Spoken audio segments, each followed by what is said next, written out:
Welcome to BreakdownStudio, where we dive deep into the stories, mysteries, and worlds you love.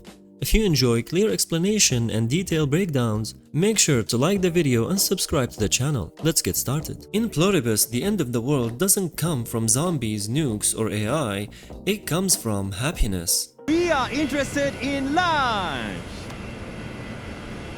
An alien virus hits Earth, folds almost everyone into a single hive mind called the joining, and leaves only 13 people, including Carol, completely untouched. But how does this virus actually work? What do we really know from the show so far? And how could something like this make any kind of scientific sense?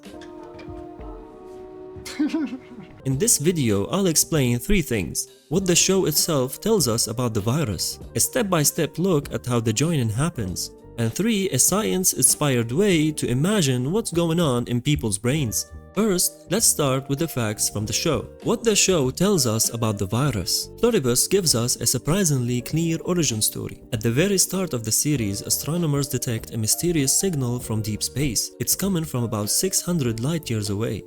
This is coming from 600 light years away.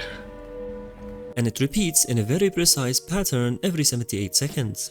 This is the same exact data repeated every 78 seconds. Scientists eventually realize it's not just random noise, it's information. They discover that the signal is basically a recipe, not for a message in words, but for a molecule. Bullshit. The pattern in the signal describes the order of building blocks in a strand of RNA, the same kind of genetic materials some real-life viruses use. In the world of Pluribus, researchers decode this recipe and synthesize the RNA in a lab. From that, they create a virus that's described as lysogenic, a type of virus that can hide inside a host cell long-term instead of immediately destroying them. The experiment doesn't stay in the lab. At some point, the virus escapes or is released. Then it reaches the water supply, and from there it spreads across the world. When people are hit by the virus, the initial impact is brutal. Mass seizures, collapse, and a lot of sudden deaths. But for the survivors who fully take the virus, something very strange happened. They don't become sick, violent, or brain dead.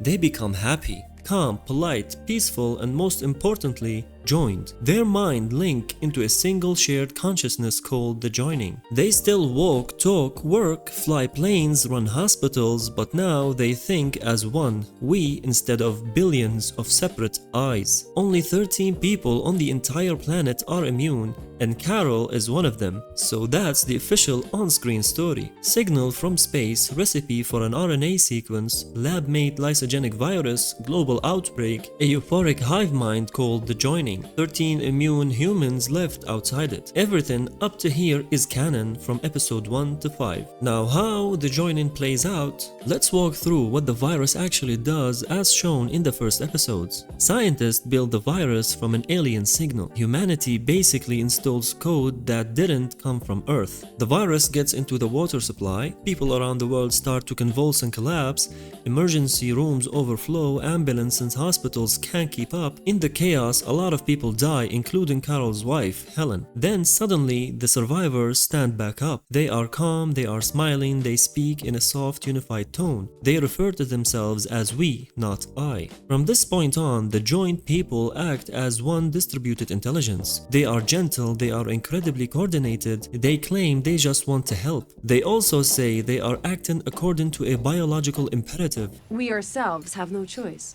For us, it's a biological imperative. Like breathing. As if this hive mind is simply doing what it's built to do. Because Carol's brain never accepted the virus, she remains separate, and that separation is dangerous for both sides. In one of the most intense scenes, Carol has a breakdown and screams in the face of Zosha. You are the reason she is dead! And now you're gonna speak for her! Her outburst triggers a chain reaction of seizures. Millions of people die. You killed 11 million.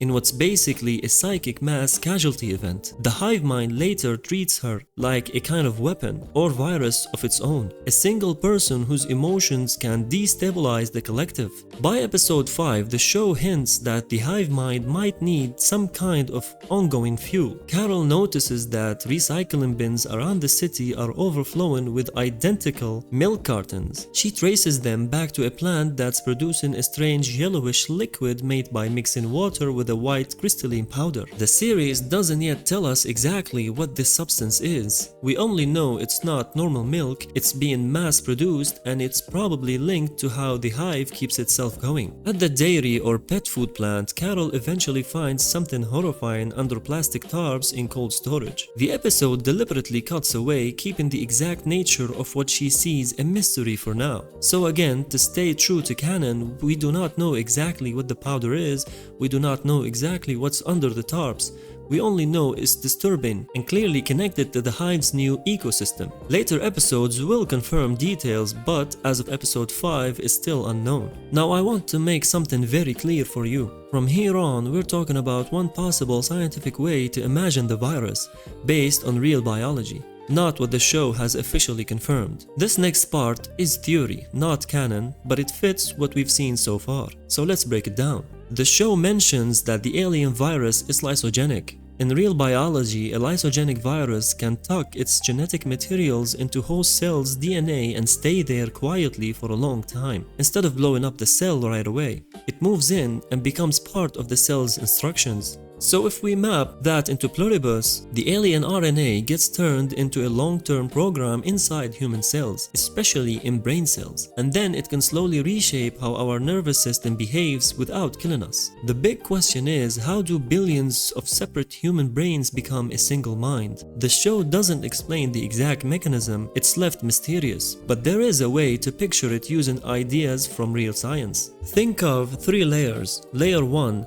the normal human brain, your neurons, your memories, your personality, everything you are. And layer 2, the viral update. The alien virus adds new instructions to your neurons. These instructions change how your brain handles emotions, fear, conflict, and connection. And layer 3, the hive network. On top of that, imagine the virus creating a new communication channel, almost like turning every infected brain into a node in a wireless network. If every infected brain broadcasts certain signals and listens to the same kind of signals, and the virus keeps those signals synchronized, you get something like a planet-wide neural network. Individually, people are still walking around and doing tasks, but at a higher level, there is one giant meta-brain making decisions. In this model, the hive mind isn't living in one place like a supercomputer. It spreads out across billions of human brains, using them as both hardware and storage. In Pluribus, the joint people are obsessively peaceful. They hate violence, they want to remove conflict, anger, and suffering. A virus designed for survival would want stability. No wars, no chaos that could wipe out its hosts, nothing that threatens the network. So it makes sense that the alien update would dial down aggressive impulses, smooth out mood swings, and push everyone toward cooperation and harmony. For the hive's point of view, that's not morality, it's efficiency. No conflict equals no risk to the system. Now, the show hasn't given a full official explanation for Carol's immunity yet, so again, this is speculation, not canon. But here are a couple of science-inspired options.